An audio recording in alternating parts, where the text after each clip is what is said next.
In today's video, I'm going to share how we lost millions of dollars split testing our call funnel the wrong way. We're going to go through an exact example and the data behind it on why this is so important, specifically for call funnel owners.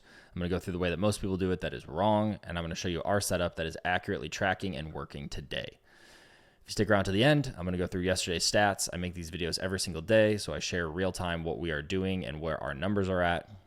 Last year, we did 30 million in cash collected. I make everything on this channel to show what did work, what did not work, and what we're actively doing to scale to 100 million a year, all with the goal of finding top talent, opportunities, and building a network of people doing the same. So let's get into it. So there's like a real life example of one we're actively running right now. And the red here is what we're split testing and the green are the goals. Okay. So this is an example of a VSL split test. So people opt in and they automatically go 50-50 to lead one VSL and lead two VSL. All right. So pretty simple standard test.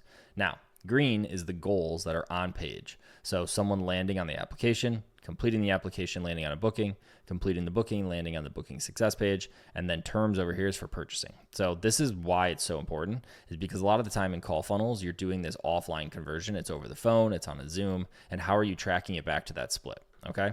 So here are just some crazy numbers that I ran this morning for this. So I took all the data of our 2024 purchases and how many of them and the time between when somebody opted in and when they actually completed purchase on average was 25.5 days. And this is out of only the data of purchasers. Okay.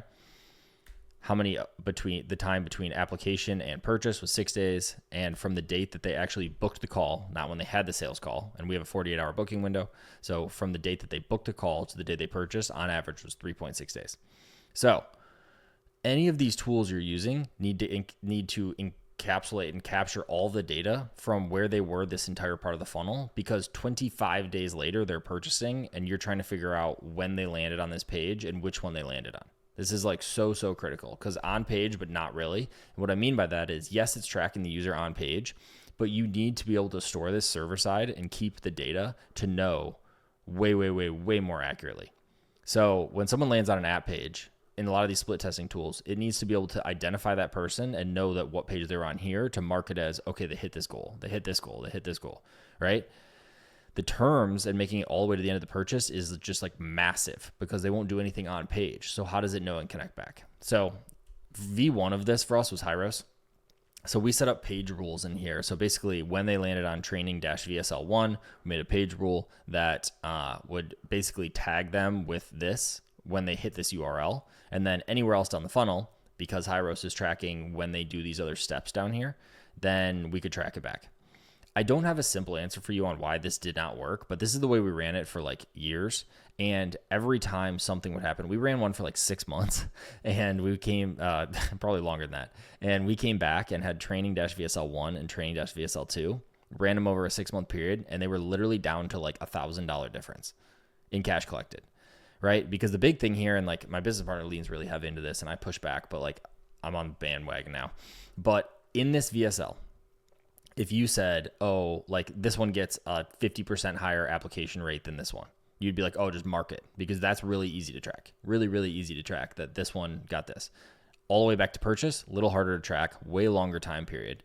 But what I'm trying to get at is, if in VSL lead one, you put, and the program's $1,000 and I'm going to give you a Lamborghini and this. And then on this one, you said, oh, it's going to be $50,000 and it's going to be the hardest thing in your life. But the offer is the same that's pitched on the back. You are going to have more applications, more throughput of this one. But when it goes to backing out, you're going to have a lower closing percentage than somebody who has a more accurate consistency throughout the funnel, right? So it is so important that you track on opt-ins, for example, getting a 25% opt-in rate and a 20% opt-in rate. That might back out into actual purchases like night and day, 50% difference depending on the messaging. So it's important that you know all of the numbers. You can make decisions based on the applications or how many bookings you get. But what you really want to do, in our opinion, is that you want to make them based on what actually backs into dollars. So knowing that this one has a 30% lift in cash actually collected, not just more apps and bookings, right? And there's a time and place for all this, but this is why this is important. So we tried to do this with Hyros. It did not work, okay? So now I'm going to show you the setup that we have that actually does work right now. VWO and HubSpot. So this is marrying those two things together to where you have the on-page data tracking. There are stats within VWO, but it is marrying the data with HubSpot and storing it in your main CRM. And you can use whatever CRM, I'm pretty sure, like they're in their integrations. So all you're going to do in this example is you're going to set up, and I blacked all this out for sections that were like just unique and like customer information and stuff. So the different variations in this example, you're going to drop in your main control. So in our example, VSL1, then you're going to drop in the split, and you're just going to launch it as a 50-50 URL split test. Okay. Now, goals inside the platform, all you're going to do is track page visits on URL contains. And this is very similar to like how all the other tools work. And it just basically says when they land on this page, it's going to tag them. It's going to show that it landed on this, this, and this. You're going to have a 30% here, 10% here, 2% here, whatever. Okay. Now, what that's going to allow you to see is the different goals and their completion rates. And you're going to go here and you can see scheduled success. And this is a real live example. I mean, today is April 8th. So I pulled this morning. But this would show that all the way backed out to the scheduled success, VSL2 so far. So VSL2, whoops, all the way back to the scheduled success page has a 5.24% conversion rate, which is 10% higher than the control. Okay. All this is pretty normal in split testing. So nothing like groundbreaking here. But for us, where it really changed is when we did the direct integration with HubSpot. And this may be like common practice for a lot of people. All I'm saying is we lost literally millions of dollars doing this the wrong way. Then once you integrate with HubSpot direct, it's going to push in as custom data. And I had to black some of these out. And like, so right here, it's going to show you the customer name and profile. When the action was completed, meaning when they hit the split test, the URL they were on that it fired, their country, region, all this stuff. And then this is the important part. So it's going to track back to the contact level, the campaign they were in inside VWO, the experience ID. So basically you have a campaign that has experiences inside of it, and the experiences have different variations. Okay. So now what you can do is then say, in charts, my beautiful, terribly ugly chart, there's somebody who could do this a lot better, but it just gets me the data, and that's what I need. You can see how many people hit the split test. So in this example, how many people landed on the VSL, how many people then completed the application as a form submission, how many then booked a call, and then how many closed one. So I could pull these up, and I don't have this data directly, but I could pull this up and show you the two examples of lead 1 versus lead 2 when we ran this. And these are like so similar. Right? You just saw the example of how similar these lines are. So it backs out to very similar here. I mean, it's going to be the same here because it's how many land on it. Here is going to be how many apps they got. So this was a slight variation where the control actually had more. Call scheduled, control actually had more.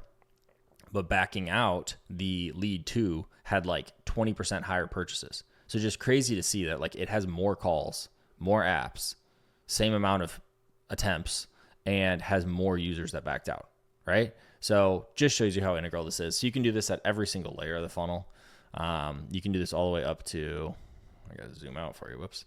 You can do this on the opt-ins, you can do this on VSLs, you can do this on apps, booking page. Like we have one that was going for a while that was the booking page copy. So one that was like a pre-frame that was way more aggressive, that was like literally don't book a call unless you're serious. And then we had one that had no text on it, and obviously one gets a higher completion rate than the other, but which one backs out more? In the end, one landed that had like a middle grade copy, got more qualified people, and didn't like added resistance, but not too much to still get the completion. So that was a big key for us. I hope this was helpful.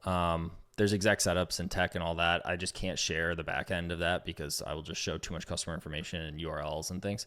But it's very simple to set up. I'm super pissed that it took me so long to do this and get this set up in a correct way.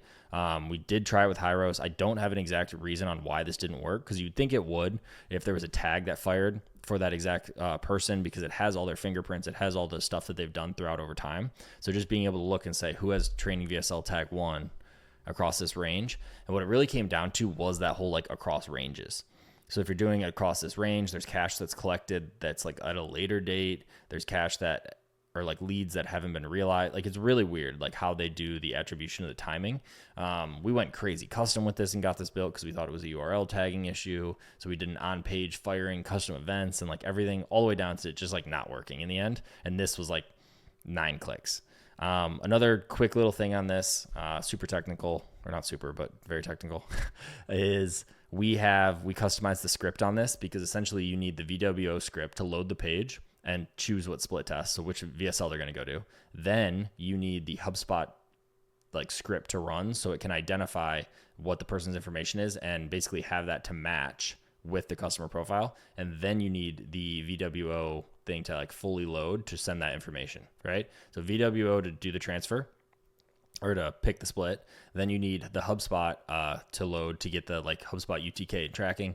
And then you need to push that over through back to VWO so then it can push all of that together over to HubSpot to match. Because it's super important, like in this column that I don't have here, that it's showing the profiles, because if it's not connecting to a profile, there's no data being stored. Like it's logging into here, but it's not showing or connecting to an actual profile. So it's not going to be helpful for you to see which person did what. I don't know if I shared this ever, but I have a sticky note on here that's like every one is someone. And I always look at that, which is like all of these are one specific person. And I have to like remind myself that sometimes.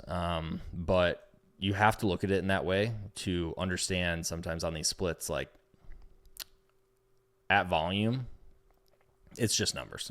But like each individual one, when you're doing these splits and the data behind it is all the way back to one person. So blah, blah, blah. But yesterday's stats, let's get into it. 632 leads, 200 apps, 85 calls booked, not on day, 7 high ticket buyers. So I don't know if you watched yesterday's, but we have been in a not good position where we've been closing like 1 or 2 or 3 a day, which is like terrible for us. So 7 is getting closer and back on track, but still not necessarily where we want to be. 32 low ticket buyers. We decided to chop down some of the spend on that to get it back to kind of like just a baseline amount until we know that the numbers back out. Our target for this is anywhere from 3.5 to 4% ascension rate. But when you're ramping so many new low tickets, or so many new purchasers, we don't know the timeline of what it's going to take to cash close. So like I said on this, we don't have these stats in like a clean way where we know how long it takes them to go from low ticket purchase to setter call or closer call to purchase of the backend program. We don't have that yet. So I'm just waiting to track on that. But yesterday, 32 of those, and then 51K in cash collected versus the day before. I'm showing exact Stripe screenshots because I don't care. And you can look at yesterday's, and I had this one on here yesterday. So yeah, that's what I got. So Instagram for communication, comment below, feed the algo, share it. I don't know what to do, but I make these videos every day. Let me know what you want more videos on. Talk soon.